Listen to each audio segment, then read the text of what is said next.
So for section 25, or problem 25, we're going to find the average value, which means we're going to integrate the function to find its net area, and then we're going to divide by how wide that area is. So we're going to integrate from 0 to root 3 of x squared minus 1 dx. Don't even really care what the picture looks like, although we could easily figure it out. So the antiderivative is going to be 1/3 x cubed minus x evaluated from 0 to root 3. So when I evaluate this, I'll get the net area, but then I want to divide it or multiply by 1 over the width.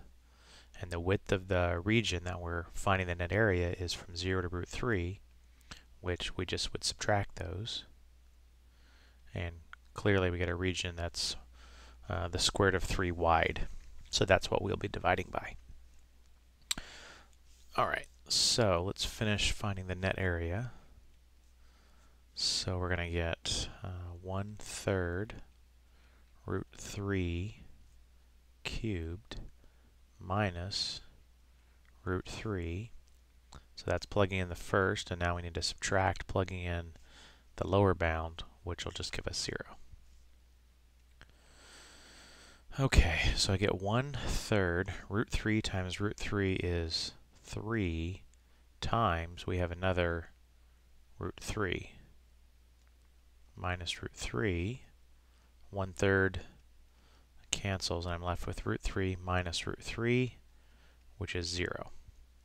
So the net area is 0, which of course means when I multiply it by the width of 1 over the square root of 3 times the net area of 0, I get 0. So all this is telling us is that the, whatever positives there were, whatever negatives they were, they all cancel out. The net area is 0, so the average height is 0. The second part of this says, where in the interval does the function equal the average value? So now it's just a pretty basic algebra question. It's just saying we have the function y equals x squared minus 1.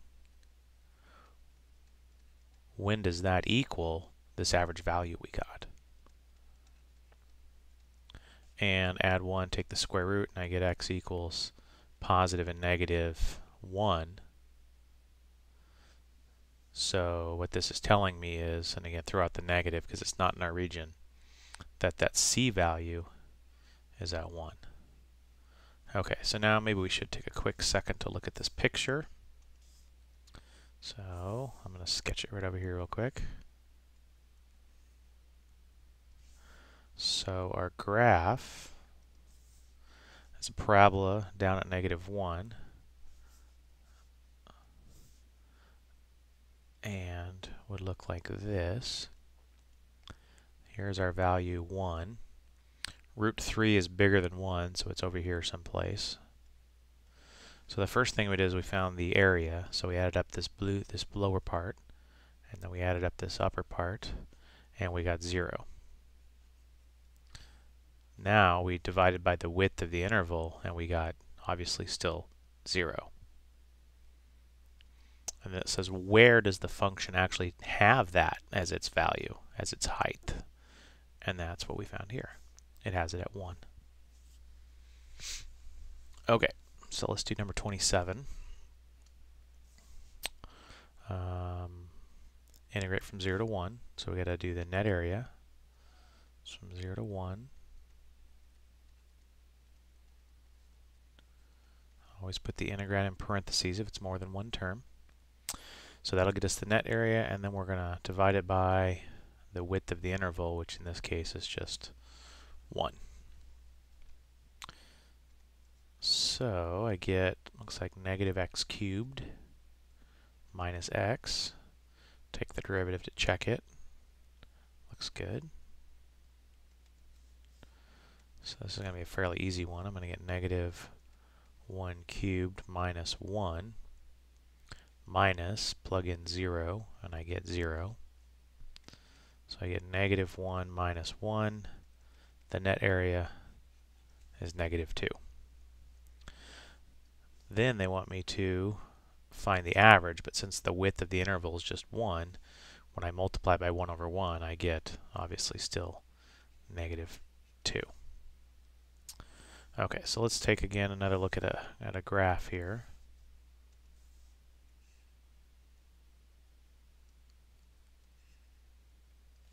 Kind of squeeze it in here.